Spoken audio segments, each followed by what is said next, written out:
So the Democrats, seeking desperately for some way out of this ditch that they have dug for themselves, are now contemplating the possibility of trading witnesses. So according to the Washington Post, Rachel Bade, Robert Costa, and Seung-Min Kim reporting, Senate Democrats are privately mulling a witness trade in the impeachment trial. They are thinking about allowing Hunter Biden to testify and going along with the testimony of Hunter Biden so long as they get John Bolton to testify. Publicly, most Democrats have scoffed, says the Washington Post, at the growing GOP clamor to hear former Vice President Joe Biden's son testify, dismissing him as irrelevant to the charges against Trump, accusing Republicans of trying to distract from the allegations against the president. But behind closed doors, a small group of Democratic senators and aides has begun to question that logic, sounding out colleagues on whether to back a witness deal that could lead to testimony from former National Security Advisor John Bolton or other administration officials with possible firsthand knowledge of the Ukraine controversy, according to multiple Democratic officials. So now they are throwing a Hail Mary pass. They're going to go to Republicans maybe and say, listen, we'll go along with you on the Hunter Biden thing if you let John Bolton testify. First of all,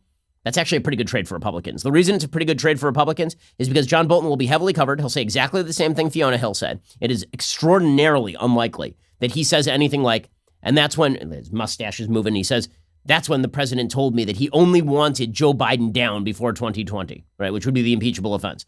That is really, really unlikely. What is much more likely is that Bolton says exactly what his aides have already said and mirrors what they said. He thought this is a bad idea. He thought that Trump was being led astray by Rudy Giuliani and all of the rest. And then Hunter Biden gets up, and guess what the headlines are there? Hunter Biden, a drug-addled loser for nearly his entire adult life, was picking up a $50,000 a month check because his last name is Biden while his father was overseeing relations with Ukraine.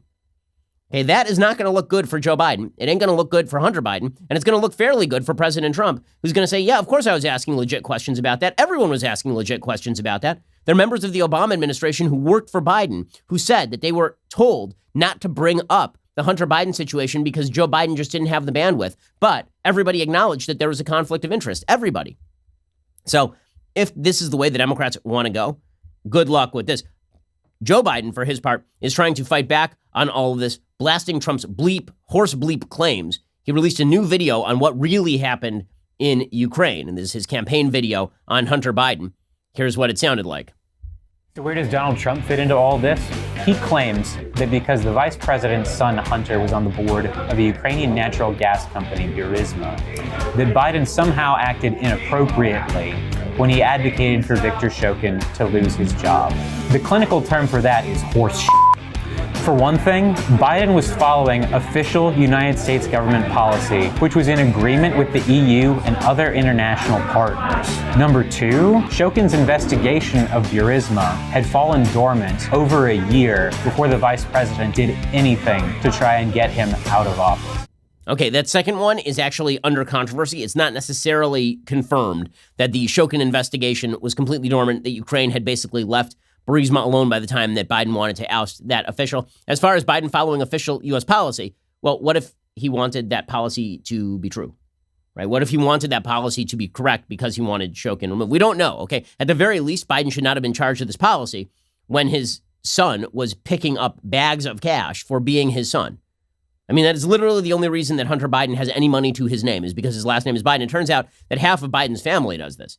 It turns out that he's got two brothers who do this. It turns out that his son does it. There are people who probably aren't even related to Joe Biden who are just wandering around. They have the last name Biden. It's like Bob Biden just wandering around somewhere in Kentucky going, you know what my last name is? You know what my last name is? They're bagmen now working in Saskatchewan who are trying to pick up bags of cash because their last name is Biden. It's pretty amazing. So if this thing goes the way the Democrats are suggesting, if they actually get Hunter Biden up to testify, it is not going to be Joe Biden called to testify in a truth to power moment. It's going to be Hunter Biden testifying. And then if they do call Joe Biden, do you think that Joe Biden is quick on his feet? Now, the media will cover him as a hero. The media will suggest that he is put upon. The media will suggest that all of this is nonsense. But here's the reality. Is it going to look good for Joe Biden that he has to testify about why his son was picking up bags of cash and he was looking the other way? Why he was flying his son to China so that his son could do deals in China using the vice presidential jet? I mean, all of that is going to come up, and that ain't going to be great for the Democrats. Thank you for tuning in to the Daily Wire, one of the fastest growing conservative media outlets in the country. If you enjoyed this video, be sure to give it a like and subscribe to our YouTube channel so you don't miss out on any of our content.